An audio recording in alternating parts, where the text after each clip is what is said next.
In this episode of Getting to Know the Schwantz27, I talk about computer science, dabble in a little bit of WWF, and talk about what games I am looking forward to. But the gameplay in the background is a little bit of Titanfall, and if you got a question for me, make sure you leave it down in the comments section and I'll get to it next time. First question out of the gate is from Mitch Blaska. Do you like Pink Floyd? Gilmore is the real MVP. I'm not a huge fan of Pink Floyd. Their stuff is alright to me. It's not really my style. I'm more into the harder rock and the heavier metal. But one of my roommates in college used to have a playlist of Pink Floyd, Led Zeppelin, the Rolling Stones, and the Doors, and that's what he would listen to as he was trying to sleep. And I don't mind music when I'm trying to fall asleep. I do mind the TV because of you know, the lights and shit, you know, the screen kind of flashing on the other side of your eyelids and shit. So imagine like falling asleep to like something off of the Animals album or Hey You. It was a little bit fucking creepy. And his second question is, ever thought of showing your wife? Well, she has made accidental appearances before in some of my live streams and some of my rage videos when she comes in and yells at me for being just a little bit too loud when I'm playing my games. But really, it's not up to me. It's up to her if she wants to do like face cam for our other series, Shooting the Shit with the Schwantzes, which, by the way, in case you guys missed it, I'll leave the link in the description and you could ask a question in that comment section for both of us to answer. This series is going to be just for me, so you guys can ask like gaming questions and shit, while over there it'll be for the both of us.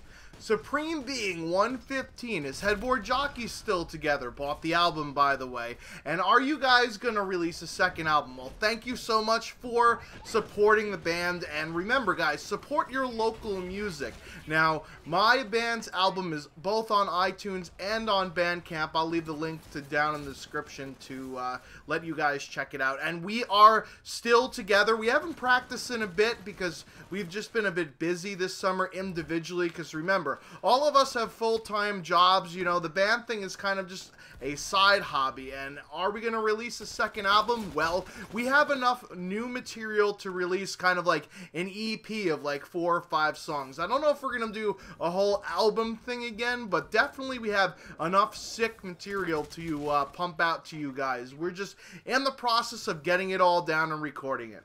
Spaceman Spliffs, how long have you been ripping guitar for and what's your band called? Fellow musician asking. Well, my band is called Headboard Jockeys and I have been playing guitar since my junior year of college, which was in 2005. So I've been playing for about almost 9 years now.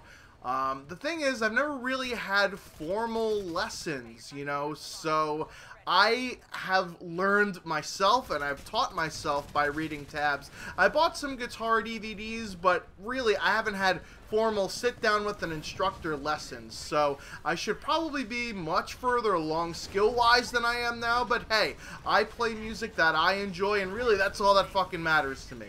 Fly Engines Live asks, what are your bandmates' names? Well, you could go down to the link in the description to the band page and it'll give you all of our names, a bio, what our influences are, and things like that.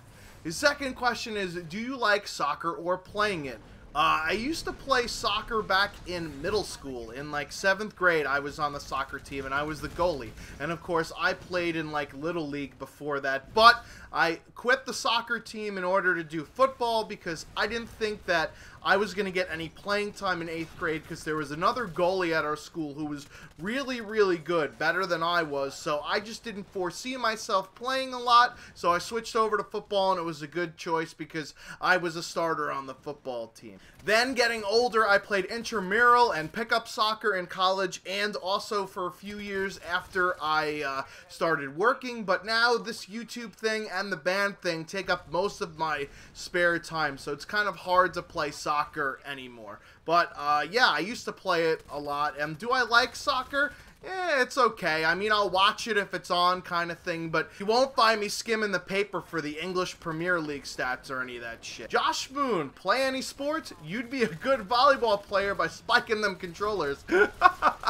Yes, in high school, I used to play football and basketball and baseball. I was a 3-season athlete, and I was on the varsity team for all of those particular sports, and I started for all of those particular sports. So I was a jock, but now I'm just a fucking jerk. No, I'm just kidding. The one guy without a mic. It's the lightning round time. Have you ever been to the point where you almost smashed your console? Lol. Actually, it's not funny because the Xbox One has definitely driven me to the brink of selling it back. Returning it, throwing it away, getting fucking rid of it. That console is the bane of my existence. However, I do enjoy playing games on it. When I'm actually playing the games, it's fine. Maybe I just need to fucking unplug the Kinect, because that seems to be the root cause of all of my problems with the console. Have you ever argued with an idiot? I argue with you fucking people in the comments section all the time, so of course. No, I'm just kidding. I've definitely argued with idiots before, and those are the most frustrating to argue with. Because, one, you know right off the bat that you're going to win this argument, hands down. But the second part, and the worst part, is the idiot doesn't know when they've lost the argument. They don't realize that, hey, he just countered all of my points and made a point that I cannot counter. Therefore, I lost this argument. They don't have that. The idiots don't fucking have that. They don't understand when they've lost the argument. Did you know that 70% of the world is illiterate? Believe me, I lose more brain cells from reading the comment section on YouTube than I do binge drinking on the weekend. Have I ever encountered a douchebag? Plenty of fucking times. I'm from Long Island, for fuck's sake. Of course I've encountered a douchebag before. The next question is from Olebot's channel, and by the way, he just started uploading content again after a pretty long hiatus, so make sure you check out his channel. I actually have 1 or 2 guest commentaries on his channel. He's a beast fucking player. But his question is, why did you pursue a career in computer science? Well, I took a computer programming class in 9th grade as kind of an elective, because it was something that, you know, vaguely interested me. As soon as I actually got into the class, I realized, 1, this shit is fucking easy to me, and 2, this is a career path that will make me a lot of fucking money. So that's why I decided to pursue it. Something that's going to be your career, you want to have it be something that comes easy to you so it doesn't seem like you're actually doing work, and you can make some fucking money off of it. Of course, if you're the greatest fucking mime that's ever lived, that's all cool and shit, but you're not gonna make any fucking money off of it. So that's why I decided to go into computer science. And piggybacking on that question is ZL Hunter. Schwantz, if you like programming, I don't like programming, it's what I fucking do. Why don't you put in job applications for gaming companies? Although, if they've seen you bash on games like that you do, they'll probably burn your fucking application. To be honest with you, working on gaming and programming games would be kind of interesting to me. However, it's a thing of logistics. Just about every single gaming company that produces this type of stuff is either in California or in Japan, and I don't want to move to either one of those places in order to work. I'm sorry, I like the area that I live in now in New York, and there's nothing that makes me want to move out to either one of these places, and that's where I'd have to go in order to program for a gaming company. So it's not really anything about the gaming industry itself, although I'd rather be in a much stable industry like the one that I'm in right now with IBM and mainframes. But that's the real crux of it, is that I don't feel like uprooting my life to either another country or another side of the country. COD Hacker Hunters asks, Dear Mr. Schwantz, what do you do when you have days off your job? Well, I don't actually get days off. It's unless I take them, you know, as a holiday or a personal day. Now, I work 9 to 5, Monday through Friday, and then I get Saturday and Sunday off. And what I do with my downtime is I try and live my life to the fullest. For example, last weekend I went to a friend's bachelor party that was down on Long Island, so I was completely gone for the weekend, but I don't think you guys would have recognized it because I still put up, you know, my normal content. The weekend before that, I met up with a bunch of my college buddies in Philadelphia with me and my wife. So we like to do trips and we like to do little excursions like that. We like to enjoy ourselves and enjoy our life. So on my days off, that's what I like to do. Unfortunately, sometimes you gotta do shit like, you know, waiting around for a package to get to your house or wait on a maintenance guy to come by and fix your fucking house. NZ Product, probably already been asked this, but what is your favorite series of your own to make? This is actually an amazing question here.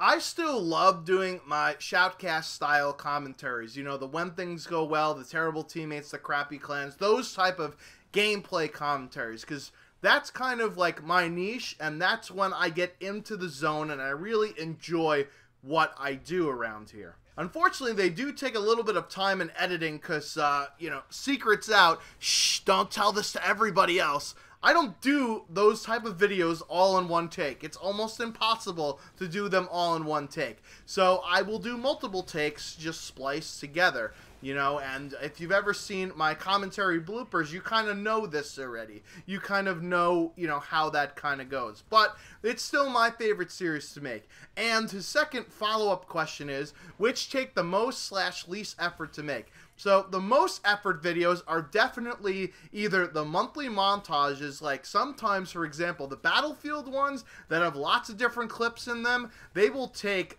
anywhere from 10 to 12 hours to make. Thank goodness I already have annotated in all of my video files where exactly the clips are, but you still have to clip them out, then put them all together in an order that kind of makes sense, then figure out the music to go underneath it, and then elongate or, you know, shrink clips, you know, down and whatnot. Also, my Rage compilations take me a long time to do. I have to sit there and listen back to my live streams, you know, hours and hours and hours of live streams to cut out clips to put in the Rage montage. So one particular Rage montage may take 10 to 12 hours to do because I have to listen through about 10 hours of live stream footage to get the clips. Then it takes me an hour or two to cut them all up and put them in the order that I like. The least effort videos to make, believe it or not, are some of my best videos, the parody videos. Those to me are so easy because it takes me, you know, maybe a half an hour to write the script, then another half an hour to record the commentary, and really all I have to do is just put a gameplay underneath it. And that's about it. I already watch these type of trailers and promos with a cynical eye. So to me, the content just comes off of the, you know, tip of my brain, if you will, because that's how I think. As somebody who is a comedian, I like to be cynical and take the piss out of things, if you will. So it really doesn't take me very long to write the script up, but it will take me a while to kind of line up the trailer, if it's a trailer parody, to match exactly what I'm saying. You know, it's tough to get that timing down, but they take the least effort to make, which is funny because they're some of my best videos. It's always weird how that works. Sometimes the amount of effort you put into a video isn't necessarily the return that you get out of them. Mikey Shore, The Schwantz, can I call you Brian? Now this is something that's very weird. I like to keep my YouTube personality and my actual real-life person separate. Of course, there are lines that get blurred and bleed over, you know, especially in this series, when you guys are asking me questions about my actual opinion on them. Most of the time, I'll give you the true answers, but there are some times when, you know, I'll be in character. Nobody really calls me Brian, except for my wife and a select few YouTube buddies that, you know, I'm close with. I know who they are. So, you know, I let it slide, but really, you know, I'm most of the time Schwantz, my YouTube personality. People in real life call me by my last name. They don't call me by my first name. So that's why it's kind of weird to have people call me by my first name, except my wife. And my wife doesn't even call me by my first name most of the time either. She calls me by my last name because that's how, you know, everybody kind of knows me. Anyway, that was way too long of an answer for that question. But the answer is no, motherfucker! You got to address me as the Titanfall, assholes. Next part of the question. I think you're brilliant, but I would like to know how you managed to change your commentary style and what made you change it. Honestly, I haven't really changed my commentary style all that much.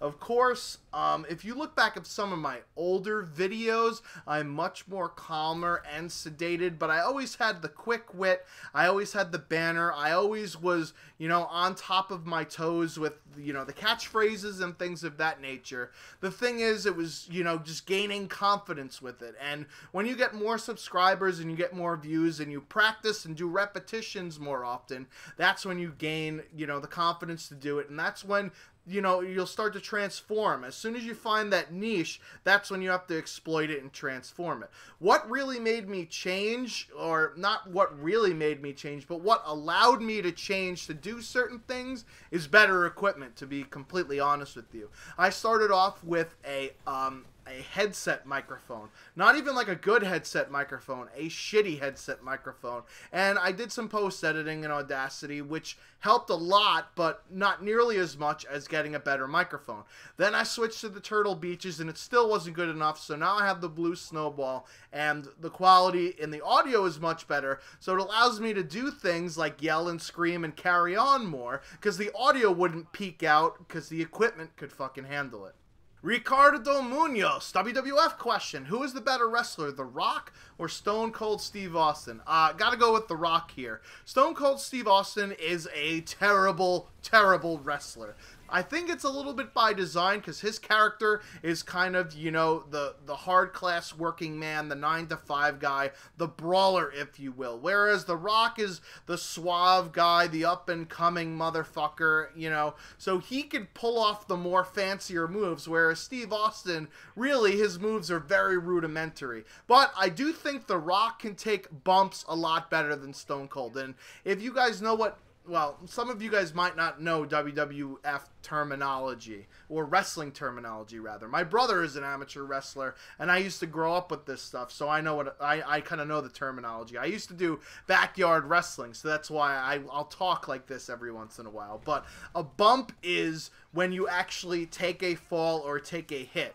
When people say wrestling isn't real, they're not being truthful. Everything is real, it's just scripted. It's kind of like choreography. A wrestling match is more like a dancing or a ballet show than it is a sporting event, if you will. Now, all of the hits and falls and shit are real. Getting hit in the head with the steel chair actually fucking happens, but there's a certain area of your head where you have to get hit on in order for the chair to not hurt very much. Same thing with the small of your back. If you're getting thrown off the top rope, you should land with your arms and legs spread out so that the fall damage that you get is spread out over the greatest surface area on your body. This way it won't fucking hurt as much. So these are things that go into taking a bump or taking a fall. Now, Stone Cold Steve Austin is terrible at doing it. Notice that 9 times out of 10, the really good wrestlers know both how to deliver moves and receive moves. Well, Steve Austin was never really that good at receiving moves, and actually it got him into a lot of trouble, a serious neck injury one time when Owen Hart gave him a pile driver. He didn't know how to take that bump, so he accidentally had his head too low into Owen Hart's legs, and when he hit the mat, it hurt his fucking neck, and he got in serious injury trouble for it. That is something that, you know, people that are really, really into wrestling can notice these kind of things. So that's why I think The Rock is better. He could take bumps and he could also do the moves much better. But like I said, it's kind of like in Stone Cold Steve Austin's character to be like the brawler guy. Way too much fucking in-depth on wrestling, I know, for you motherfuckers. You probably just tuned out right there. Christopher Sullivan, if Titanfall 2 comes out and is the best game ever, and is everything you could hope for, and you ditch the VCR for a PS4 so it's even better, how would it differ from Titanfall 1? I probably won't ditch the VCR for a PS4 because my gaming friends have an Xbox One or a VCR, so there'd be no point in playing on the better console by my fucking self. But how would it differ from Titanfall 1? There's a few different things that I would like to see. I'd like to see the maps emphasize the parkour moves more, or rather the maps and the game modes, right? So if you're doing a thing like, I know Capture the Flag really benefits from knowing the parkour and carrying flags across the map. When you get more momentum, definitely helps. But things like, oh, I don't know, like a Hardpoint or King of the Hill game mode, where the hill you have to parkour up to go get, you know, things like that would be definitely something good that Titanfall could do. Another thing that they could do is limit the amount of Titans that could be on the battle space at one time. This would achieve 2 things. 1, it would make the maps smaller, and 2, it would allow more human players to play against one another, right? The reason why Titanfall is 6v6 is because if it was 9v9 and everybody called in their fucking mechs, it'd be a shitstorm. The maps would have to be much bigger, plus there'd be Titans running around all fucking game long. I think they perfectly balanced it with 6 players and the size of the maps. Now, what they could do is they could have it kind of like what Call of Duty 4 and World at War does, where, you know, how they can only call in 1 helicopter at a time no matter what team you're on. Well, have a limit for the number of Titans that could be on the fucking map at a time. This would also encourage teamwork and strategy as who calls in whose Titan when, you know, what type of Titans do we want to have out on the battle space at the same time. You don't want to have 3 ogres, because then if the other team has, you know, striders, they could fucking dash around you and just shit all over you. It would add an element of strategy to it. Plus, it would have more human players, which is one of the things that people complain about, is that it's mostly killing bots and not humans. If you have 9v9 but limit it to 6 Titans in total, then I think you could have smaller maps and more human players there. People also want to have, you know, false variety, fine. If they want, like, you know, casual depth, let them have casual depth. I think that this was more of like a litmus test, if you will, kind of just to see, is this IP good enough and does it have legs? And I still love playing Titanfall, which is what you're watching in the background, by the way. Gaming ethos. If you could make a new class for a Battlefield game, what would you call it and what would they specialize in on the battlefield? I kind of like the commander concept, but instead have it for like a soldier. You know, somebody to bark orders and give and receive orders. Kind of do like the reconnaissance, if you will. I know snipers are supposed to be people that spot other people out, but I think snipers, they're more of a role of, you know, suppression, whereas this particular guy, I guess we'd call him the commander, or the shit bucket, I guess, would be more of like an aggressor or, you know, something like that. I think that that would be a decent new class to have. You know, somebody who, you know, maybe throws down some weird beepity bops to have some UAV satellite show up on his tablet and go, alright guys, here's the route that we should all fucking take and shit. I think that that would be a cool addition to the battlefield. Give them fucking carbines or give them PDWs, you know, give them one of those 2 classes of weapons and just fucking roll with it. It would also help increase the teamwork aspect that Battlefield is so known for. Especially now that there's 5 guys in a squad, you might as well have 5 fucking classes too. The next question from Joseph Dumont. Schwantz, you said war is your favorite game type from World at War. Should it be brought back or not even touched? Well, they are bringing it back in Advanced Warfare and calling it Momentum. So this question was definitely way before the Advanced Warfare was revealed, so I guess that's kind of why it's here, but I do think it should be brought back. I've made proposals for both Black Ops 2 and Call of Duty Ghosts to bring that game mode back into the game. I would play Call of Duty Ghosts right now, not even fucking joking you, after a 6-month hiatus. If they said we're putting in war, I would jump back on Call of Duty Ghosts just to try it and see what it's all about. I do think it should be brought back, especially for people who had never even tried it before. People who came into Call of Duty after World at War, they really can't go back and play it now because it's hacked to fuck, so you can't really experience the game mode the way it was. Carlos Valadosta, would you rather have an even more futuristic shooter or a rolled back to World War II shooter for the next Call of Duty? This is an excellent question, and to me, fuck World War II. Honestly, there's not really that much to do left with World War II.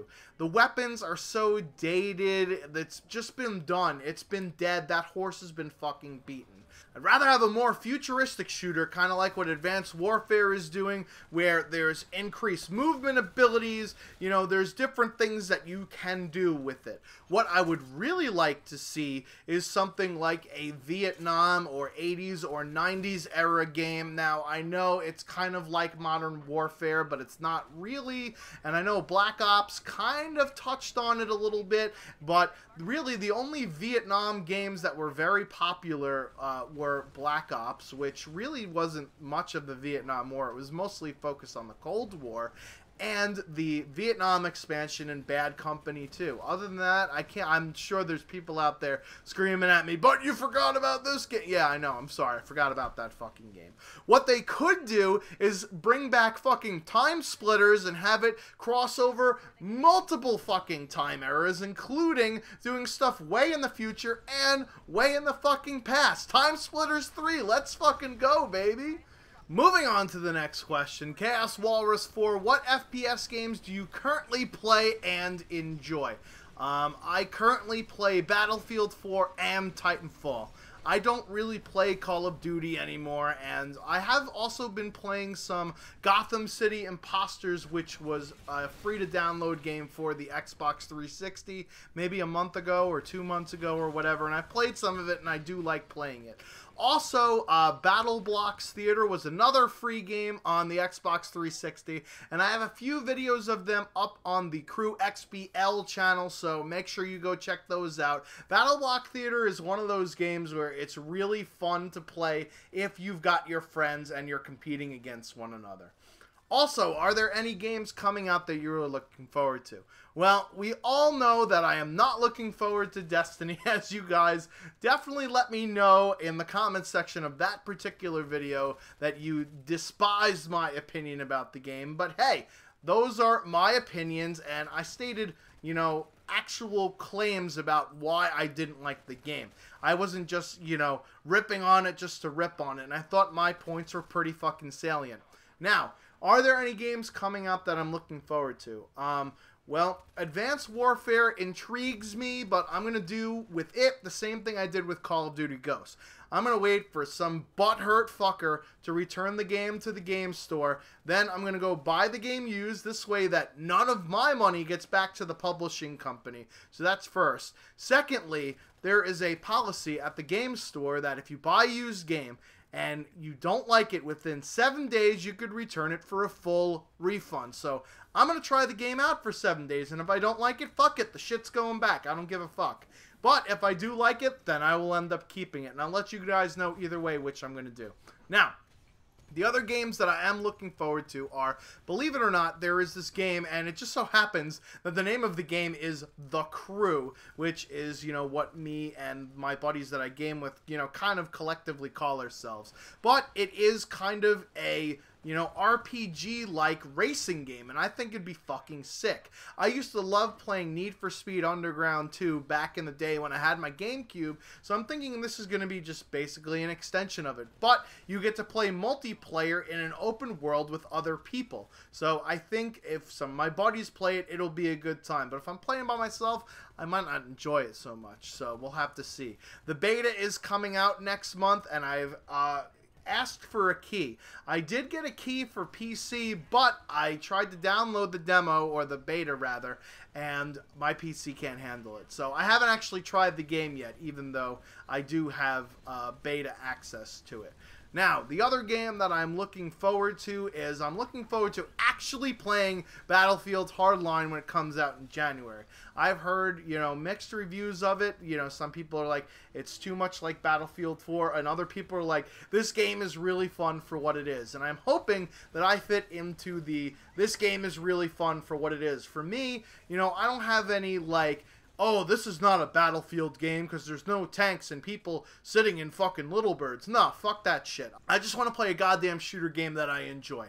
After the abysmal last 2 releases of Call of Duty, I have zero faith in whatever product they'll deliver. Like I said, I'm intrigued, I'm interested by it, but I don't have any faith that they're going to deliver because I've seen how their business model goes. So we'll have to just wait and see. But Battlefield Hardline, a lot of people are saying it's the last straw for the Battlefield series. And with the way that Battlefield 4 launched, I could definitely see why. That game was fucking buggier than an African safari when it came out. It finally is just now like 99% bug-free in the last like 2 months. So hopefully we'll get a game that's, you know, more like Battlefield 4 is right now. Then it would be tolerable. King Chaos, if you were to oversee the production of the next Battlefield or shit of Duty game, what would you change or fix? I've definitely answered this question before in one of my previous episodes. I'll find it and link it down in the description. But the second part of the question is, Would you rather be stuck in a house full of pop artists or have to go to church every Sunday? Definitely be stuck in the house full of pop artists, because the only thing that I'm fucking in church is the fucking priests. Actually, no, I'm not a little boy, so they wouldn't even fuck me. If it's forever, I'm not really sure. I'd rather go to church every Sunday and just zone out for an hour if this is be stuck in a house full of pop artists forever. But if we're just going a year of pop artist housery or a year of church every Sunday, put me in the fucking pop artist house. At least I could play music with those motherfuckers and try and get them to come over to the dark side of rock and roll. GOVHQ, my question is, have you ever watched speed runs? They speed ran Chrono Trigger 100% in 6 hours. I've watched a few speed runs and a few speed run live streams. Now, speed run live streams are very much like my live streams when I do my commentary thing. You think that I'm just going to do it all in one take and be done with it, where, you know, my commentaries normally run me about 45 minutes long to get a 5-minute commentary because of all the times I have to redo the takes and times when I stumble over words or I don't like the phrasing of something. A speed run, you'll notice if you watch a speed run stream, if they fuck up one minute little part, like even if it's something that you're like, wait, he fucked that up there? I don't get it. They'll start all the way over from the beginning again. So I've watched some live streams, but I'd prefer not to watch like speed runs for 6 fucking hours. I don't think it would keep my attention for that long. No one cares about KD. Would you prefer freezing to death or burning to death? Definitely freezing to death. I hate being hot. I'm sweating right now because I have the air conditioning off in order to do the commentary so you don't hear it in the background, and I'm fucking miserable. This is the shit that I have to do for you motherfuckers out there on the other end of YouTube. No, I'm just playing around with you. I hate being hot. I'm a miserable, irritable fuck when I'm hot, so definitely freeze to death. Because I'm kind of cold-blooded anyway. I don't really get cold very often.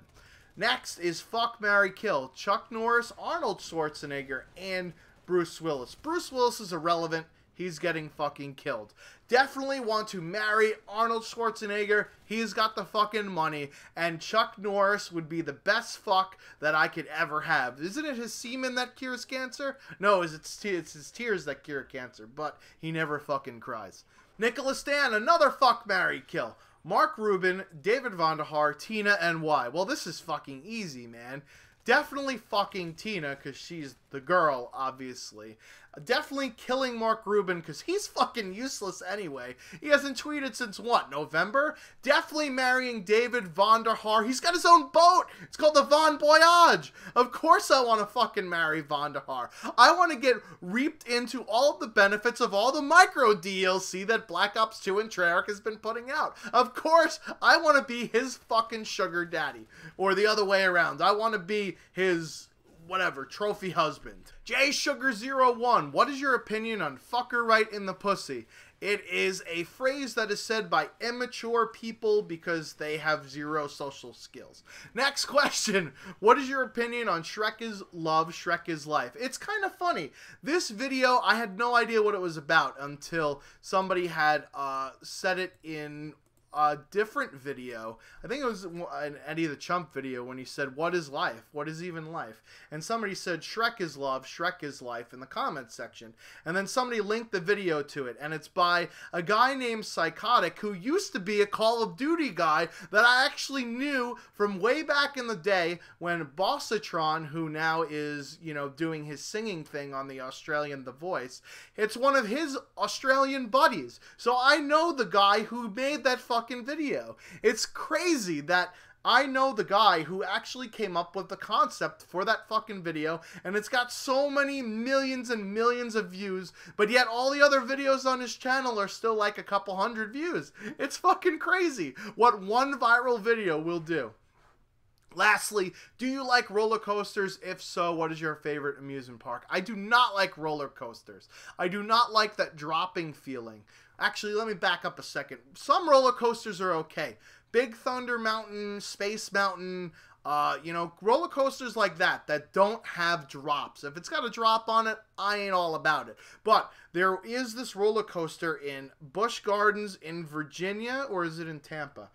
fuck, I don't remember now. I think it might be the Busch Gardens in Tampa, but it's called the Scorpion. What this roller coaster is, and I shit you not, you climb up the conveyor belt to the top. It goes around 3 corkscrews, it does 2 loops, and that's it. That's the fucking end of the roller coaster. Favorite roller coaster of all time. It doesn't have any drops. You get down to the bottom by corkscrewing, which is at enough of an incline where my stomach doesn't feel like it's in my fucking eyes, and upside down loops are fucking cool. I can handle that shit. Colossal Crib. Are you afraid of any animal or insect? Not really, although I will tell you, when I was in the Range Rover or the Land Rover in my safari in South Africa, when there was a 900-pound male lion staring right at me from 5 feet away, I almost shit my pants, because that is fucking scary, having a beast of an animal like that staring at you. Also, I was a little bit terrified when a mama elephant protecting one of her kids started to charge our car. But our ranger whistled it off and we were all good. Animals, big animals, wild animals terrify me. Insects and scorpions and shit, whatever, those are not a big deal. I lived in fucking Manhattan for a few years. I saw cockroaches that are the size of Ron Jeremy's dick. And what would you do if you found one on your face whilst waking up from a deep sleep? Like I said, I don't think it would be that bad. I would just shrug it off and be done with it. I'm not really afraid of things like that. Now, would I go on Fear Factor and jump in like a pile of fucking cockroaches or worms? No, I'd rather not fucking do that. But to be honest with you, I don't think it would be that big of a deal. I wouldn't scream like, you know, ah! No, I wouldn't do that. I'd be fine. Scorpius asks, do you like to travel and ever been to Europe? I do like to travel. I've been to Europe once. I went with a friend of mine to Portugal to his uncle's wedding. It was in the Algarve region of Portugal. I don't remember what the name of the town was, because they're all just little towns on the beach side of Portugal, for any of my Portuguese subscribers out there. So that's where I went in Portugal, and then we got on a plane and went to London for a few days because he also has family in London. So I've been to the UK. I've walked around London. We stayed in Brixton, which is always a fucking trip. I do want to go back to Europe, though. I'd love to go to Spain. I'd love to go to Greece. And just for you, Scorpius, I'd love to go see Poland. Because believe it or not, some people in my family are Polish. We eat kielbasa and pierogies every fucking Easter. And they also eat eel, which I don't fucking touch. I don't touch the eel.